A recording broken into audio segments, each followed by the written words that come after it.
안녕하십니까.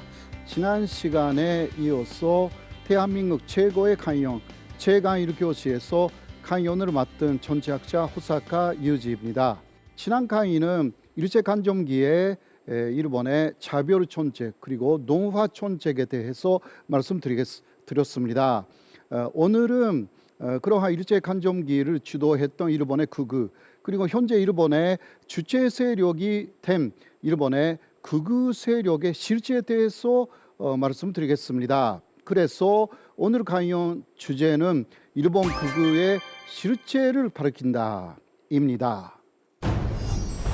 출범 이후 쇄국 체제를 유지해온 에도 막부가 일왕의 허가 없이 서구 열강들과 굴욕적인 통상조약을 체결하자 조슈번과 사스마번의 하급 무사들이 동맹을 맺어 에도 막부를 무너뜨리고 현재 일본 정권의 뿌리인 메이지 신정부를 수립하는 메이지 유신을 일으킵니다. 메이지 유신의 정신적 지주 요시다 쇼이는 조슈번 출신의 존왕파 사상가로서 조선과 중국을 비롯한 아시아를 침략해야 하며 만약 그렇지 않으면 일본이 서양 열강에 침략당한다는 논리를 펼쳤는데요. 또한 일왕 중심의 중앙 집권 국가가 돼야 서양 열강에 맞설 수 있다고 주장했습니다. 하지만 막부에 체포돼 29살의 나이로 옥사하게 됩니다. 이후 요시다 쇼인의 영향을 받은 조슈번의 젊은 정치 세력은 사스마번 세력과 손잡고 약 270년간 지속된 에도 막부를 타도하는데요. 이로써 에도 막부의 마지막 쇼군 도쿠가와 요시노부로부터 일왕은 국가 통치권을 돌려받게 되고 메이지 유신을 통해 일본의 근대가 시작됩니다. 임진왜란을 일으킨 도요토미 히데요시 정권을 무너뜨리고 세워진 에도 막부는 설린 외교로 약 270년간 조선과 평화로운 관계를 유지했지만 메이지 신정부는 한반도에 대한 침략 야욕을 가진 세력이었습니다. 이 메이지 신정부가 사실상 현재 일본 극우의 초상 시작이라고 할 수가 있습니다. 자, 지금 보고 계시는 이 사진은 조슈번에 있었던 초혼장입니다.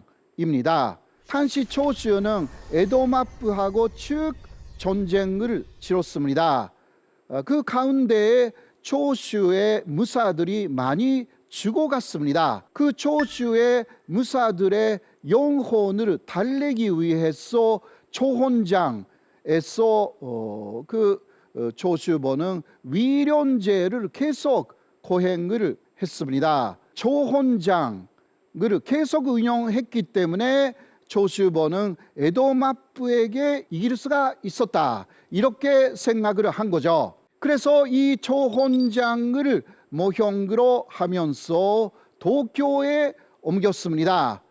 이게 현재의 야스쿠니 신사의 전신이 되었습니다. 그래서 야스쿠니 신사에서는 촉하고 쌓은 편사들의 영혼을 초혼하여서 위련제를 거행하여서 마지막에는 그 군인들을 일본의 신으로 승격하는 그러한 위식을 거행하는 것입니다.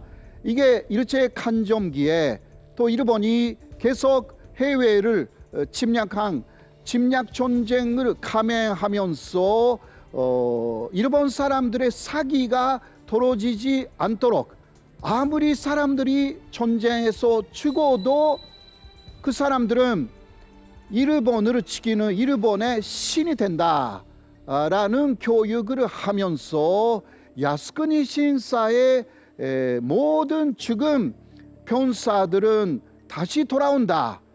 이렇게 일제는 계속 일본 사람들을 교육하고 있었던 거죠. 그 키워는 조슈번의 조혼장에 있습니다.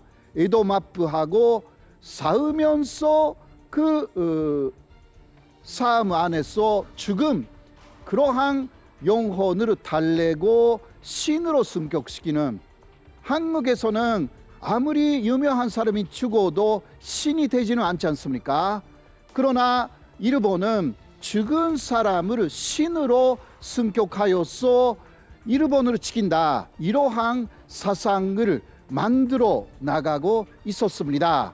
그 중심에 야스쿠니 신사가 있는 거죠. 전쟁을 계속 감행하기 위한 신사가 야스쿠니 신사입니다. 메이지 일본이 시작되었습니다. 메이지 일본은 메이지 헌법을 제정했죠. 메이지 헌법의 중심에 있는 것은 일왕, 천황이 신이다라는 그러한 사상이었습니다. 그래서 메이지 헌법 제1조를 보면 이렇게 나와 있죠. 만세 일개인 일왕, 천황이 일본을 통치한다. 이렇게 적혀 있고요. 만세 일개라는 것은 옛날에부터 당시는 2600년 전부터 이어지는 일왕의 혈통, 이것은 조금도 바뀌지 않았고 현재까지 온다. 현재 일왕도 그 사람들의 이야기에 따르면 2600년 이상 하나의 혈통이다라는 이야기입니다. 이게 만세 일개라는 거죠.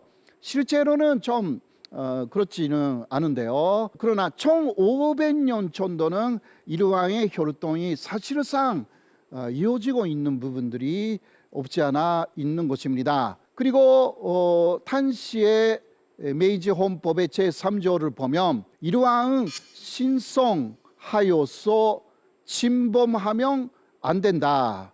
이것은 일왕은 신이다. 신이기 때문에 일왕을 부정하거나 일왕에 대해서 공격하거나 이것은 안 된다. 이게 헌법이었기 때문에 일왕에 대해서 일왕을 존경하지 않는 행위는 모두 범죄가 되었던 것입니다. 메이지 헌법의 목적은 일왕을 신격화하는 데 있었습니다. 그래서 일왕은 살아있는 신이었다. 1945년까지 이러한 이야기가 나오는 것이고 1946년 1월 1일 일왕은 나는 신이 아닙니다 라는 그러한 인간 선언까지 했습니다. 자, 그렇게 하여서 메이지 일본은 침략적인 국가 형태를 만들어 나갔습니다. 1890년에는 제국의회가 개설되었고요. 현재 일본 국회의 모형이 되었죠. 91년에는 독일식 군대의 군제도를 창설했습니다. 공력 위주의 군대가 당시에 독일식 군대였는데요. 그리고 1893년에는 전시 대본령이라는 것을 운영하기 시작하는 것이 결정됩니다. 대본령이라는 것은 일본군을 통과하는 부대가 일왕 직속으로 일본 정부에서 독립되는 시스템입니다. 평화 시에는 일본군은 일본 정부의 지배하에 있지만 바로 전쟁이 시작되면 이제 거기서 독립된 군대가 됩니다.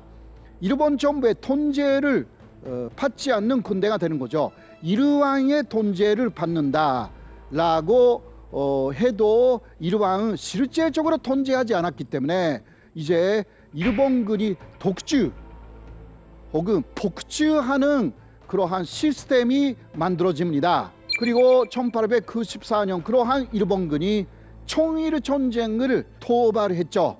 그리고 1904년에는 로일 전쟁을 도발했습니다. 일본은 소위 침략형 군대를 만들어 나갔습니다. 아까도 조금 이야기했지만 일본군에는 자율성이 부여되어 있었기 때문에 일본 정부의 결정에 따를 필요가 없었습니다. 대본령의 그 결정에 기본적으로 달았습니다마는 마지막은 각 일본 부대가 독자적으로 결정하여서 전쟁을 감행하기 시작합니다. 만주 사변이 그랬고요. 위에서는 만주를 침략해라 이러한 명령을 내리지 않았는데 만주에 있었던 일본의 관동군은 독자적인 침략을 시작합니다. 이게 일본 중앙정부도 몰랐습니다. 나중에 깜짝 놀란 일본 정부는 그러한 일본군의 독주를 그 후에 주인 인정하여서 오히려 전쟁 부분에서는 일본군이 먼저 가고 그 후에 일본 정부가 인정해 나가는 기본적인 상태가 된 것이 일본이 계속 침략을 해 나가는 하나의 요인이 되었습니다. 그러한 일본은 지금 이야기한 일본군이 독립되어 있었고 일본 정부가 그것을 통제할 수 없는 상황에서 결국은 이제 망해 버렸습니다. 그 패전 후 일본의統治세력은 바뀌었죠. 그때까지는 조슈나 사츠마를 중심으로 하는 극우 세력이 45년까지 일본을統治를 했죠. 그러나 극우 세력은 1945년에 일단 망했습니다. 그래서 45년 이후에 일본의統治세력은 중도 보수, 중도 우파 세력이 되었다. 그렇게 생각하시면 됩니다. 전쟁을 감행한 사람들이 일단 대장한 것입니다. 일본의 중도 보수 세력이 연합국하고 협의를 하면서 이제 샌프란시스코 조약이라는 것을 수용했습니다. 그래서 패전 후에 일본의統治세력은요, 샌프란시스코 체제를 수용한 사람들입니다. 샌프란시스코 체제라는 것은 그 중심에 있는 것은 일본이 침략 국가였다. 일본은 전범 국가다. 이것이 핵심적인 내용으로 되어 있는 것이 샌프란시스코 조약입니다. 그 샌프란시스코 조약을 수용한 세력이기 때문에 일본의 중도 보수, 중도 우파 세력은 일본이 아시아를 침략했다라는 것을 인정하는 사람들입니다. 이러한 사람들은 2000년 초전도까지 일본 자민당에서 총리를 많이 폐지를 했습니다.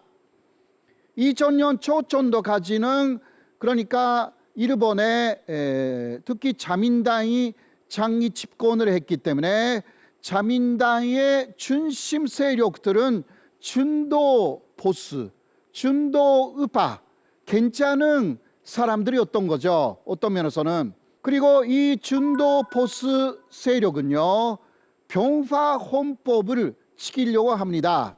병화 헌법이라는 헌법은 현재 일본의 헌법입니다. 지금까지 조금 이야기했던 메이지 헌법이 아닙니다. 메이지 헌법이 개정되어서 1946년에 새롭게 그 제정된 것이 현재 일본국 헌법인데요. 이 일본국 헌법은 사실상 메가도가 많은 부분을 결정했다. 그렇게 알려져 있습니다. 특히 그 헌법 제9조에는 전쟁을 영원히 포기한다. 이러한 내용이 포함되어 있고 전쟁의 수단으로서의 군대를 보유하지 않겠다. 이러한 내용도 들어가 있습니다. 그래서 일본의 병화 헌법을 세계적으로 일본에서도 그렇고 병화 헌법이라고 부르는 것입니다. 이 병화 헌법은 1946년부터 현재까지 한 번도 개정된 바가 없습니다.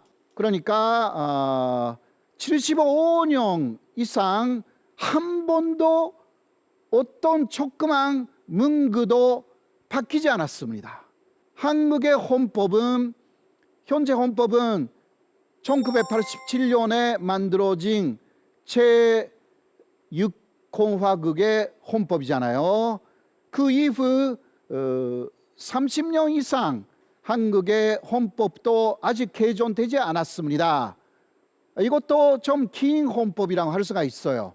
그러나 일본 헌법은 그 2배 이상 75년 이상 한 번도 개정되지 않았습니다. 그만큼 이산적인 헌법인 것입니다. 그거는 주로 일본 사람들이 만든 것이 아니라 연합국 메가도가 중심이 되어서 만들어졌기 때문이죠. 이것을 지키겠다라는 세력은 일본의 진보 세력뿐만이 아니라 그 자민당 안에 있는 준도 포스, 준도 우파 세력도 비슷한 위견을 갖고 있는 것입니다. 그리고 이 사람들은 미국하고 협력하려고 합니다. 더 정확하게 말하면 미국하고 그 모든 면에서 같이 움직인다.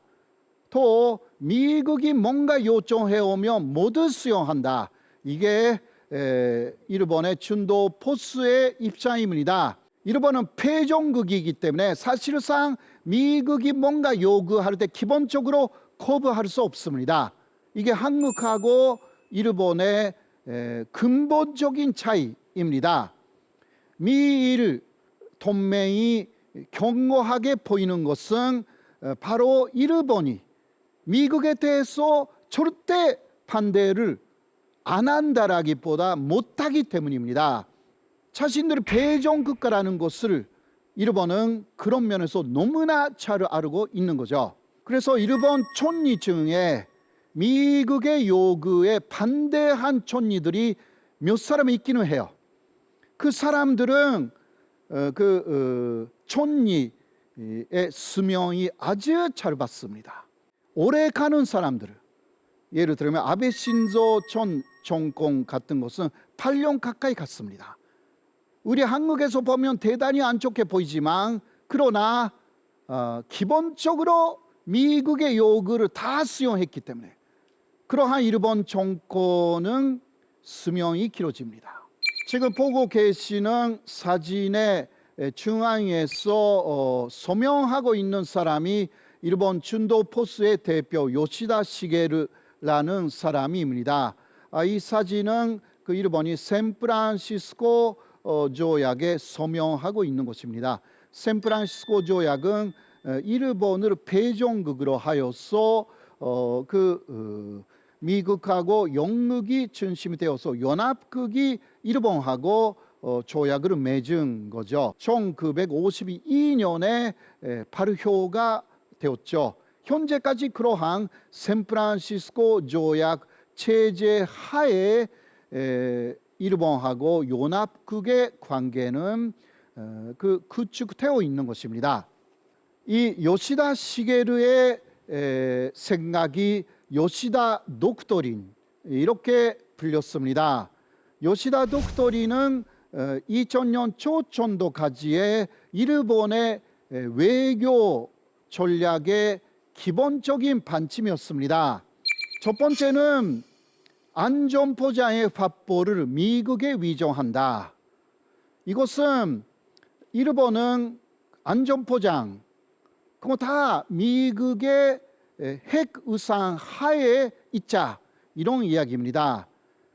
일본은 미국이 지켜준다. 그러니까 일본은 전식적인 군대를 갖지 않는다. 이런 내용을 담고 있습니다. 그래서 병화 헌법을 지킨다.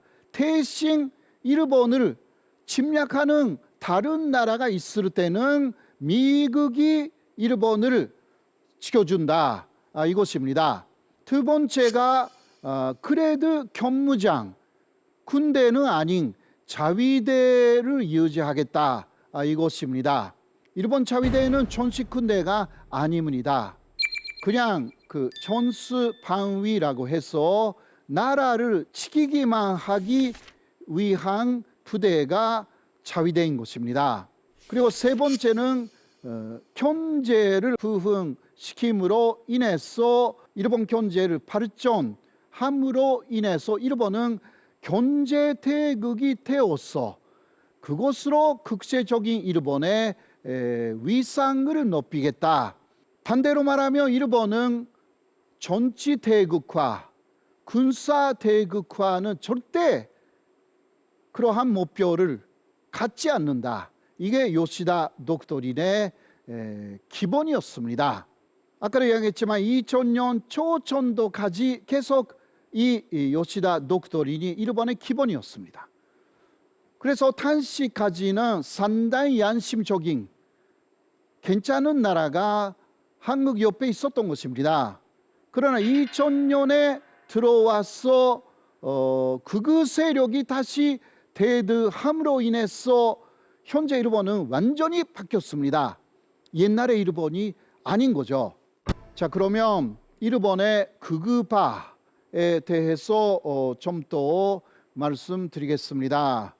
1945년까지는 조슈 그리고 사츠마를 중심으로 하는 일본이 있었습니다. 그런데 조슈에는 요시다 쇼인이라는 사상가가 있었기 때문에 그 사상을 갖고 있었던 조슈가 상당히 막강한 힘을 갖게 되었습니다. 이 사람들이 45년까지 일본의 모든 면을 지도했고요. 그리고 주로 일본 육군의 주도 세력이었습니다. 사실 군국주의화가 된 일본은 일본 육군이 일본 안에서 막강한 권력을 갖게 됩니다. 일본 정부 이상의 권력을 갖게 됐죠. 그래서 이러한 조슈 계열 또 일본 육군 계열이 일본 45년까지의 일본 극우파다 그렇게 생각하시면 됩니다. 그러나 그 사람들은 망했어요. 1945년에. 그래서 준도 우파가 정권을 잡은 거죠. 그런데 일본 극우파는 다시 부활하기 시작했습니다. 그 시작은 키시 노부스케라는 사람이었습니다. 이 키시 노부스케에 대해서는 좀 이따가 더 설명하겠습니다. 자, 일본 극우파의 특징, 그 사람들의 주장은 무엇인가?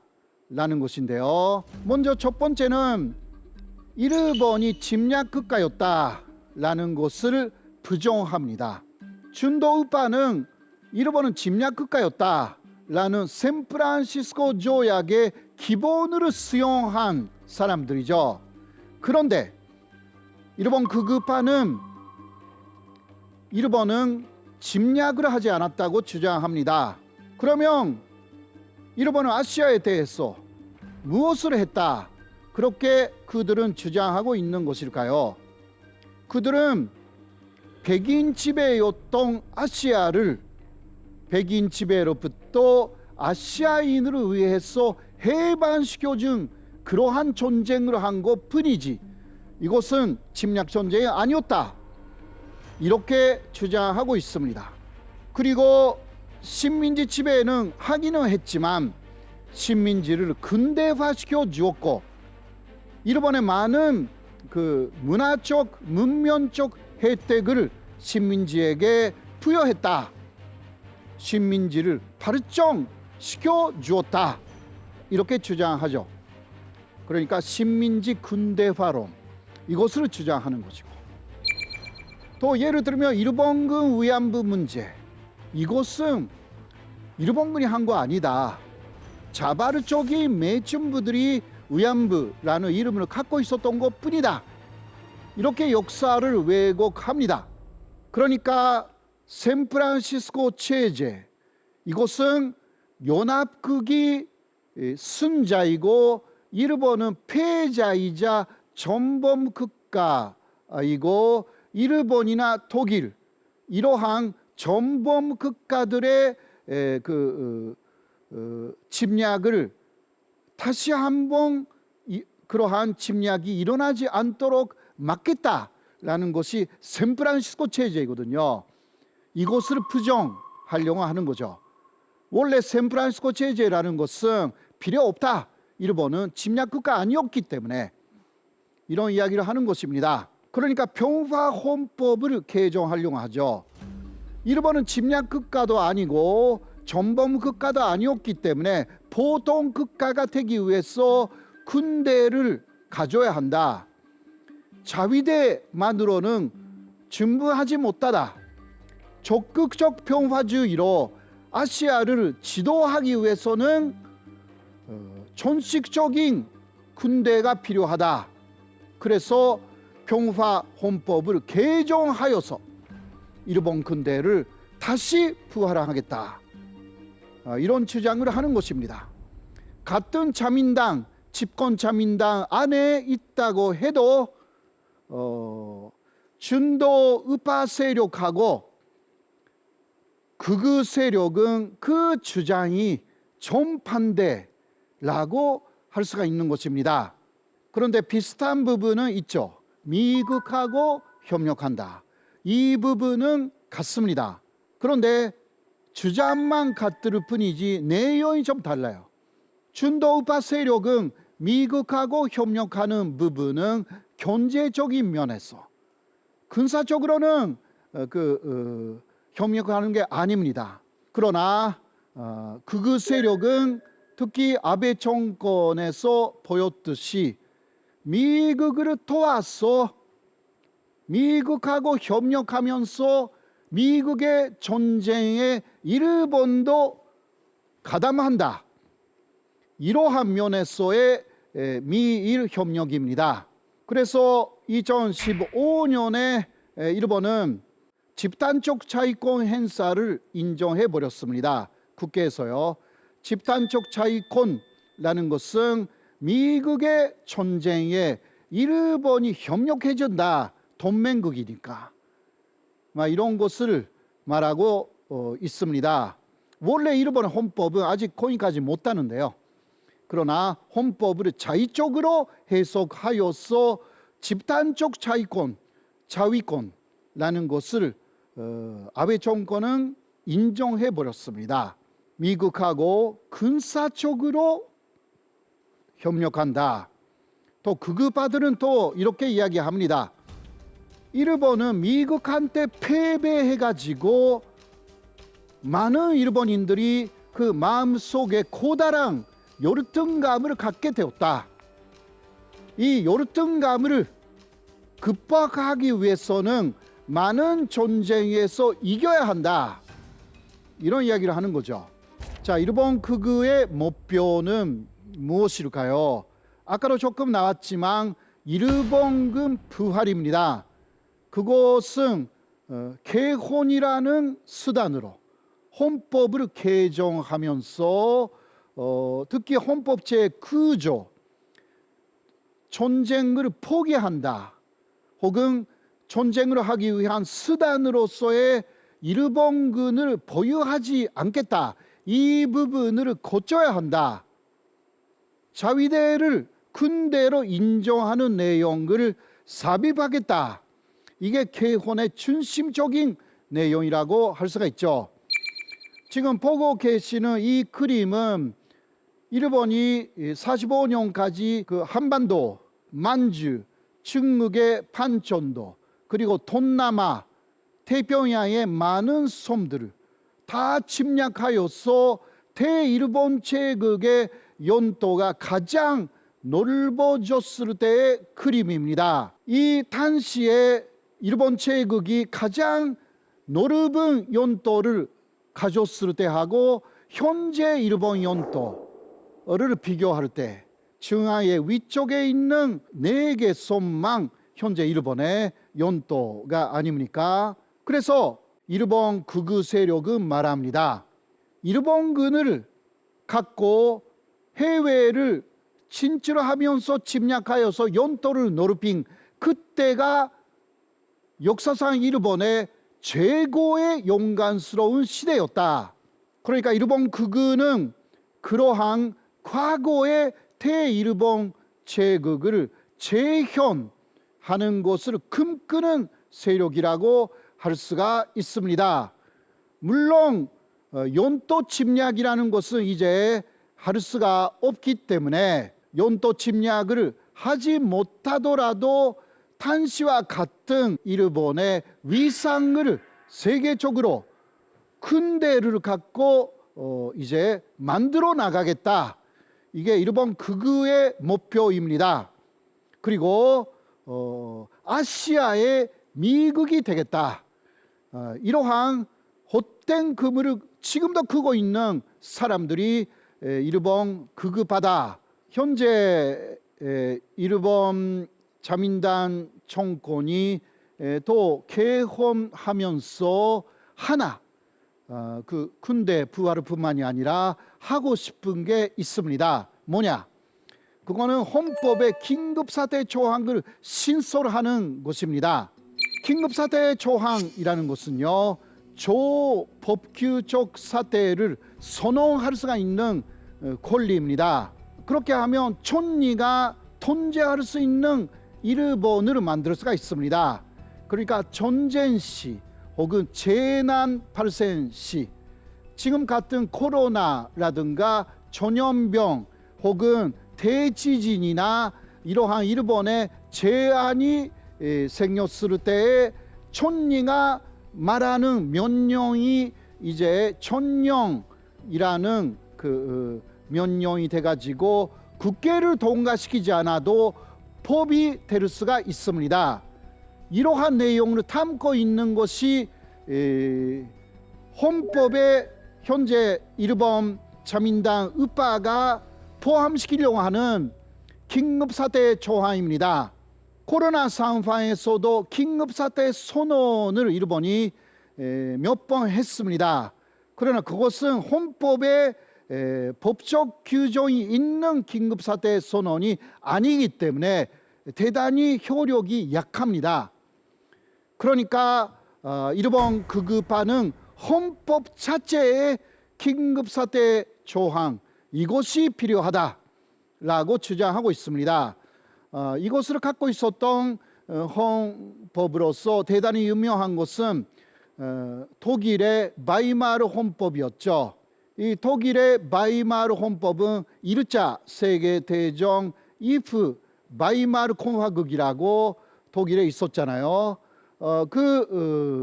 바이마르 공화국에서의 헌법이었는데 거기에는 긴급사태 조항이 있었습니다. 그런데 그때 히틀러가 독일의 수상이 되면서 이 긴급사태 조항을 계속 악용하면서 마지막에 모든 정권을 히틀러에게 이양하겠다라는 내용을 만들어 버렸습니다. 대단히 민주주의적인 헌법이었던 바이마르 헌법에서 나치라는 독재가 시작됩니다. 그것은 긴급사태 조항을 악용하면서 만들어졌습니다. 그래서 아래에 있는 이 사진은 뭐냐? 나치의 군복을 입은 현재 일본의 아소타로라는 부총리인데요. 이 아소타로 부총리는 몇 번 이런 이야기를 했습니다. 2014년, 2018년 연속으로요. 우리는 나치를 잘 배우고 바이마르 헌법이 사람들이 모르는 사이에 나치 헌법으로 바뀌어 있었는데 그런 식으로 해야 되는 거 아닌가라든가 말을 했습니다. 그래서 일본의 극우 세력은 나치 헌법 같은 그러한 독재 헌법을 만들고 싶은 것이다. 이런 식으로 세계에서 비판을 많이 했습니다. 바로 이것이 일본 측은 자민당 헌법 개정 조안에 있는 긴급사태 조항입니다. 긴급사태를 일본 총리가 선언하면 일본 총리가 말하는 내용이 법이 됩니다. 이게 문제가 큰 거죠. 국회 통과시킬 필요 없습니다. 그러니까 굉장히 강압적인 조치를 국민들에게 시행할 수가 있는 거죠. 그렇게 하여서 계속 영구 집권을 하고 싶은 것이 현재 일본의 극우 쪽의 생각이라고 많은 사람들이 지적하고 있습니다. 자, 그리고요 2014년에 내각 인사국이라는 것을 당시 아베 정권이 출범시켰습니다. 이건 뭐냐고 하면 국가공무원의 인사권을 2014년에 내각 인사국이라는 것을 설치하면서 일본 내각이 장악했습니다. 그때까지 일본 촌리의 인사권은 장관까지였습니다. 그 아래의 공무원에 대해서는 장관들이 또 인사할 수가 있었는데요. 그것을 폐지한 거죠. 산다의 아래쪽까지 다 중앙 일본 촌리 그리고 일본 내각에서 임명합니다. 그래서 결과적으로 어떻게 되었는가? 그 이전에는 일본 공무원들은 대단히 그 훌륭한 정책을 위에 많이 올렸습니다. 일본 내각하고 생각이 달라도 일본 내각이 추진하고 있는 정책하고 배치되어도 일본을 위한 정책이면 올렸습니다. 올릴 수가 있었죠.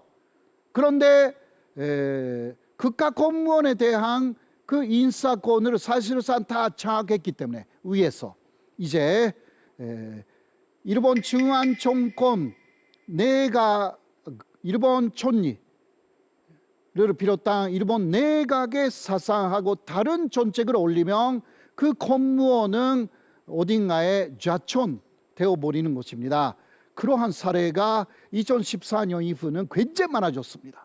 그래서 일본 공무원들은 너무 그러한 인사권 문제가 무서워서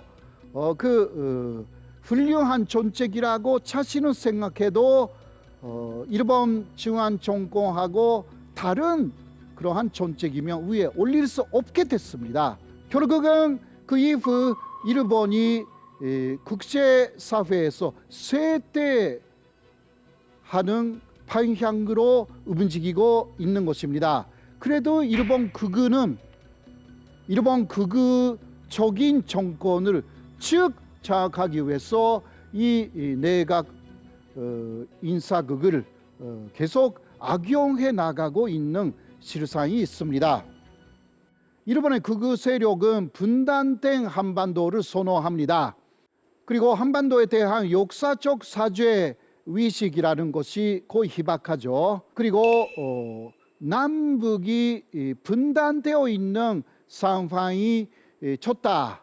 그렇게 극우가 말하는 이유는 남북 간에 따로따로 영향을 미치는 것이 일본에게 유리하고 그렇게 하여서 남북을 적당하게 이간질을 하면서 어부지리를 하는 그러한 정책이 좋다.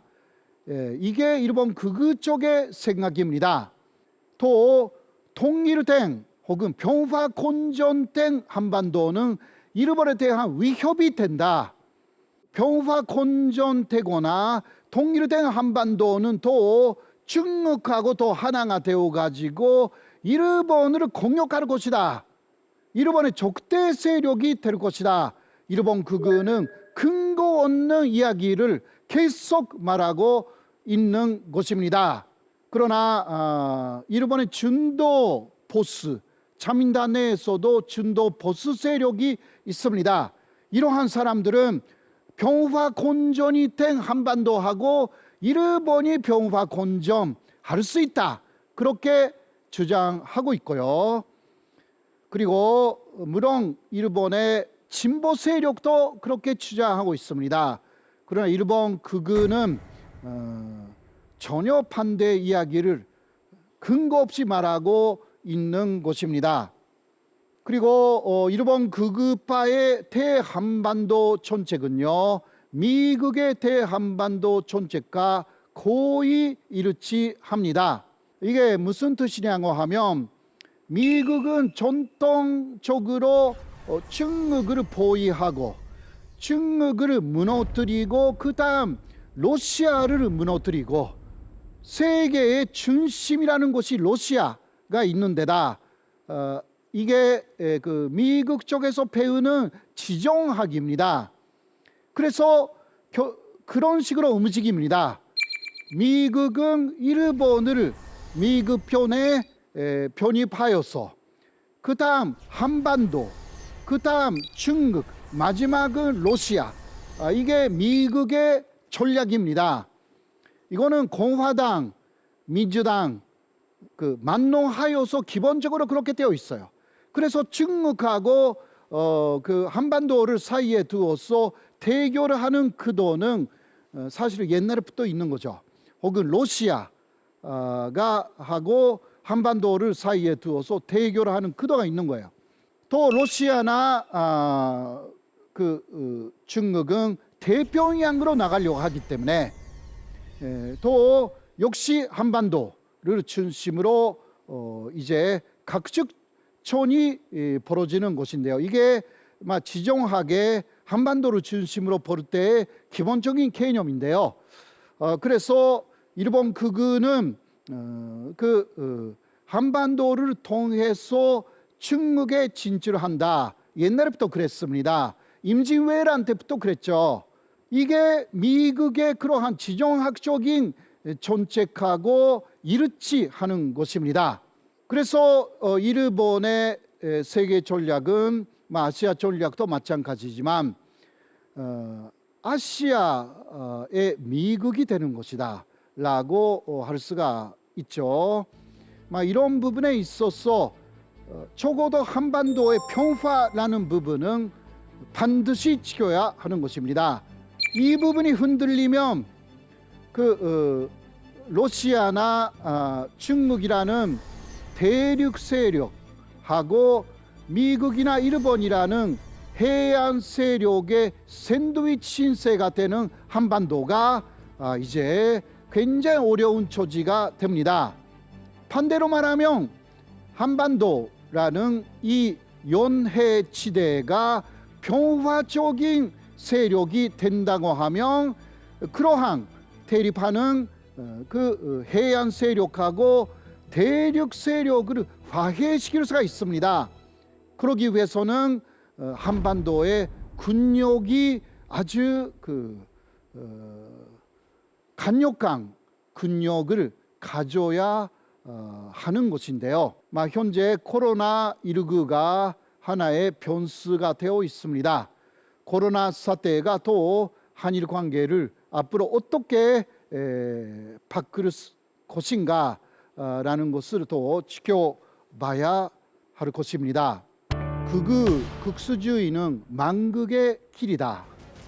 일본의 극우 세력은 1945년까지의 일본 지배 세력이었고 그 사람들은 극수주의로 사실상 45년에 망했습니다. 그때하고 비슷한 정책을 현재도 일본 극우가 부활하면서 이제 실시하려고 하고 있는데, 그러나 과거의 역사를 배우지 않으면 일본 극우를 중심으로 하는 일본은 다시 만극의 길로 갈 수밖에 없습니다.